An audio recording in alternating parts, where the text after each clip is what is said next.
स्वागत है आप सभी का। आज हम देखने जा रहे हैं एस लाइन के सेकंड एपिसोड को।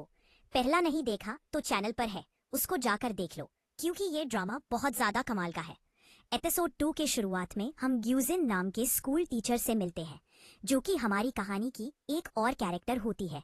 दिखने में काफी सुंदर है, इस वजह से स्कूल में काफी पॉपुलर होती है और बच्चे काफी इनको पसंद किया करते हैं। इधर शिन ने उस हादसे के बाद से अपने घर से कार्डबोर्ड हटा दिए होते हैं। वो सोच रही होती है कि क्या इसको सब कुछ ठीक करना चाहिए, नॉर्मल रहना चाहिए, घर से बाहर निकलना चाहिए, दुनिया को देखना चाहिए। वही स्कूल में हम सीओ को देखते हैं, जो कि आज स्कूल आई होती है और सब इसको भला बुरा बोल रहे होते हैं, मजाक बना रहे हैं, बुली कर रहे हैं। और ऊपर से किम भी इसके लव लेटर को जोर जोर से क्लास में पढ़कर इसका मजाक बना रही होती है। सीओ ये सब सुनकर गुस्से में उसके ऊपर अटैक कर देती है और दोनों लड़कियों में लड़ाई होने लग जाती है। दोनों जमकर लड़ाई करती है। किम ने सीओ को बहुत मारा पीटा। तब यहाँ पर ग्यूजिन आकर, जो कि इनकी क्लास टीचर होती है, रोकती है लड़ाई को और स्कूल में लड़ाई करने से मना करती है। कहती है कि अगर स्कूल में ऐसा करोगे तो तुम लोगों के साथ अच्छा नहीं होगा, लेकिन दोनों को नहीं, खाली सीओ को। हाँ, इसके नजर में सीओ की गलती होती है। सारी हमेशा कमजोर बच्चों के साथ यह ऐसा क्यों होता है पता नहीं। स्कूल के बाद सीओ घर जाते हुए खाली क्लासरूम में अपने लॉकर को देख रही होती है, जिसमें एक चश्मा रखा हुआ है। और यह चश्मा उसी टीचर का है जो कि लास्ट एपिसोड में लड़कियों को मार रहा था, जिसको शिन ने खत्म कर दिया था। लास्ट एपिसोड में दूसरी तरफ जूक को देखते हैं, केस को अभी भी देख रहा होता है। डोंग बोलता है, अब क्यों फाइल देख रहे हो, खूनी तो मारा गया, तो अब केस खत्म हो चुका है तो बंद कर दो। पर जूक जानना चाहता है कि आखिर उस आदमी ने लड़कियों को मारा क्यों मर्डर किया, क्योंकि वो तो मेंटली ये प्रॉब्लम नहीं था, उसको कोई और ना वो साइकोपैथ था। तो बेवजह कोई किसी की जान क्यों लेगा, ये बहुत बड़ा सवाल होता है जूक के लिए। डोंग बोलता है कि वो एक टीचर था और उन लड़कियों को पहले से जानता था, और जूक को सेटिस्फैक्शन नहीं मिलती इस बात से। वो जोंग शेक की तरफ पहुंच गया होता है और पूरे घर में रेड लाइंस देखता है। दूसरी तरफ सीओ घर आ गई होती और वो चश्मा लगा कमेरियन में खुद को देख रही होती है। इसके सर पर एक रेड लाइन दिखाई दे रही है क्योंकि इसका एक ही सेक्स पार्टनर है। अब इसको समझ नहीं आ रहा कि आखिरकार ये रेड लाइन है क्या, को पकड़ने की भी कोशिश करती है। तभी जूग आ गया होता है और इसके सर पर इतना सारा रेड लाइन का पूरा शावर देखकर ये डर के मारे घर से भाग गई होती, मानो खामोश देख लिया हो। शिन वही घर के बाहर खड़ी इसको भागते भी देख रही होती है। सीओ मार्केट में आ गई होती और सबके सब पे रेड लाइन देखकर इसके सर फटने लग गया होता है कि आखिर ये है तो है क्या। अगले दिन जूग फिर से इसको स्कूल चलने को कहता है, पर सीओ मना कर देती है इतनी सारी लाइंस देखकर और खुद ही इसको जाने को कह देती है। और ये यहाँ तक समझ चुकी होती है कि ये लाइंस आखिरकार क्यों दिखाई देती है। स्कूल में आती है तो यहाँ पर सभी के सर पे काफी लाइंस है। स्कूल की लड़कियों के सर पर 10-10 लाइंस होती है। वाह भाई, कमाल के दुनिया चल रही है।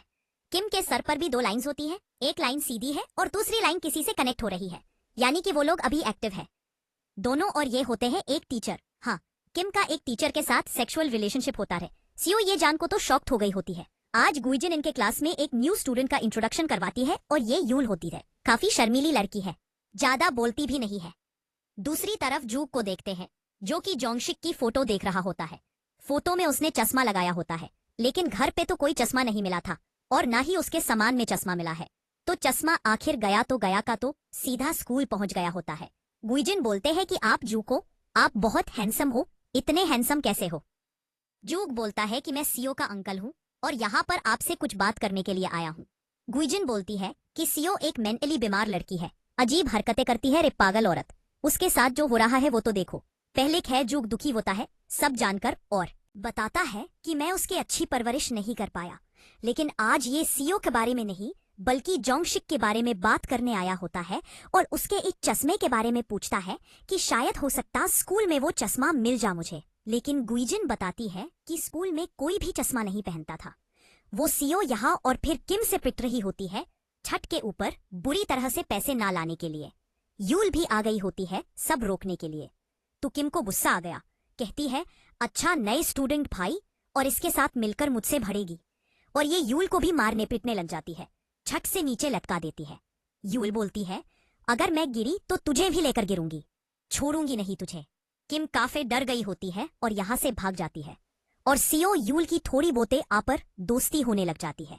यहाँ जूग अभी भी उसी टीचर के साथ है और कहता है कि मैम आपके ऊपर का बटन खुले है, बंद कर लो जरा, और यहाँ से निकल जाता है। सीओ भी इसको देख रही होती है और सोचती है कि आखिरकार ये मेरे स्कूल में क्यों आया था। यहाँ से जूग सीधा एक बार में आता है जहाँ पर जोंगशिक हमेशा आया जाया करता था। एक वेटर बताता है कि हाँ, यहाँ पर जोंगशिक आता था और एक अजीब सा चश्मा पहनता था और अजीब सी लाइंस गिनता रहता था।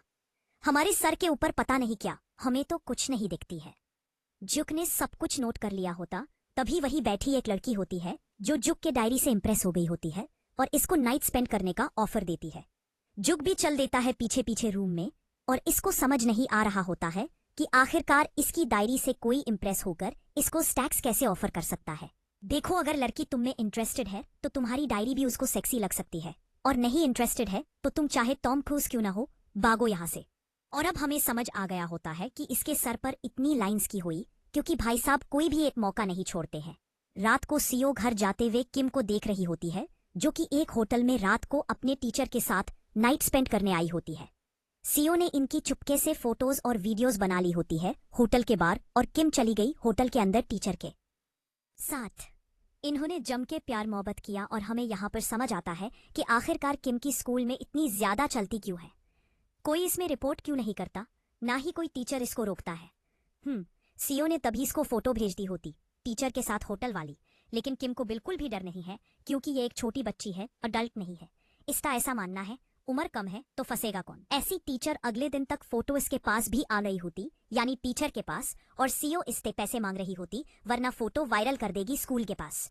सीओ और यूवल घर जा रहे होते हैं। सीओ प्लान कर रही है कि वो टीचर से पैसे लेकर एक न्यू घर में शिफ्ट होकर न्यू लाइफ शुरू करेगी।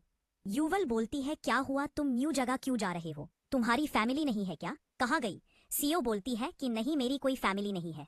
या किम और टीचर दोनों की पैंट गीली हुई होती है।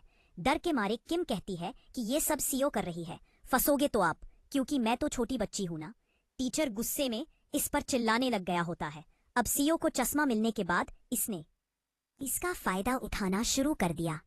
इसने 2-4 और टीचर्स को स्टेम वे में ब्लैकमेल किया पैसों के लिए। एक रोज वॉशरूम में अपना चश्मा उतारकर मुंह धोते हुए यूवल को देख रही थी। यूवल बोलती है कि क्या हुआ, तुम्हारी आंखों में तो कोई प्रॉब्लम नहीं है, फिर तुम चश्मा क्यों पहनती हो। सीओ बोलती है कि नहीं नहीं, मेरी आंखें खराब है। इतने में यूवल बोलती है कि मैं जानती हूं कि तुम्हें रेड लाइंस दिखाई देती है, मुझे भी दिखाई देती है। सीओ बोलती है अच्छा ये क्या होती है, अच्छा बताओ मेरे सर पर कितनी है।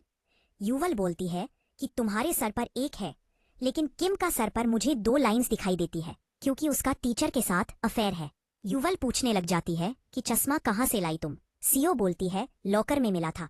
यूवल इसको चश्मे के ऑनर के बारे में बताती है जो कि लास्ट एपिसोड में मर गया था, टीचर था और तुम्हें पता है उसके बारे में, तो और ये ठीक नहीं है, चश्मा पहनना इससे काफी नुकसान हो सकता है। पर सीओ चश्मा लेकर चली गई होती है।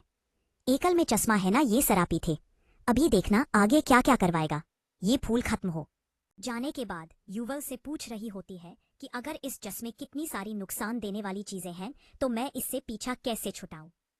यूवल बोलती है कि मुझे नहीं पता, लेकिन ये चश्मा किसी न किसी की मौत का रीजन बनता है और इससे मौत जुड़ी हुई है। यहाँ टीचर डर के फोटो देख रहा होता है। अब क्या होगा, इसका जेल जाना पक्का होता है और फिर ये सीईओ को कॉल करता है। यहाँ सीईओ को देखते हैं अपने बॉयफ्रेंड के घर पर आई होती है उसके साथ नाइट स्पेंड करने के लिए। तभी टीचर बोलता है कि पैसे आकर ले लो मुझसे स्कूल की छत पर अभी रात, कोई इसके बाद तो मानो सीईओ की लाइफ में मजे ही मजे हो गया है, वो ते पूरी तरह चेंज हो गया है, अब इसके बाद बहुत पैसा आने वाला। खुश होती है अपने बॉयफ्रेंड की सुगर मम्मी बन जाएगी, याशी करवाएगी उसको, ऐसा सोचती है और बाहर जाके खूब घूमते फिरती है उसके साथ। लेकिन किम जो कि इसका पीछा करी क्योंकि इसने वॉशरूम में छुपकर यूवल और इसकी बातें सुननी थी और जान गई थी कि चश्मे की पावर क्या है और वो कैसा है, और रेड लाइंस भी दिखाई देती है उसको पहनने के बाद। अब चश्मा ये चुप कर से जाकर चोरी कर लेती है। थोड़ी देर बाद जब सीईओ को चश्मा नहीं मिलता तो परेशान होकर चारों तरफ खोजने लग जाती है, पैनिक हो जाती है और यूवल पर चिल्लाने लग जाती है कि तुमने ही मेरा चश्मा चुराया होगा, मुझे वापस दे दो, अभी तो मैं स्कूल में जा रही हूँ पैसे लेने के लिए, लेकिन अगर तुमने चश्मा नहीं दिया तो मैं तुम्हें छोड़ूंगी नहीं। पर चश्मा तो किम के पास होता हो, पहनकर यहाँ वहाँ घूम रही और सभी के सर पर रेड लाइंस देखकर काफी शौक होती है क्योंकि ये एक अलग ही दुनिया होती है। और तभी इसको कोई अपने साथ किडनैप करके लेकर चला जाता है। सीईओ छत पर आ गई होती है। टीचर के पास पैसे तो नहीं है, लेकिन एक फैमिली की स्टोरी होती है। वो बताता है कि मेरे बीबी बच्चे, उनका क्या होगा अगर मेरे बारे में उनको पता चला तो मेरा घर टूट जाएगा, नौकरी चली जाएगी, हो सकता मैं जेल में भी चला जाऊं, तो प्लीज फोटो को डिलीट कर दो।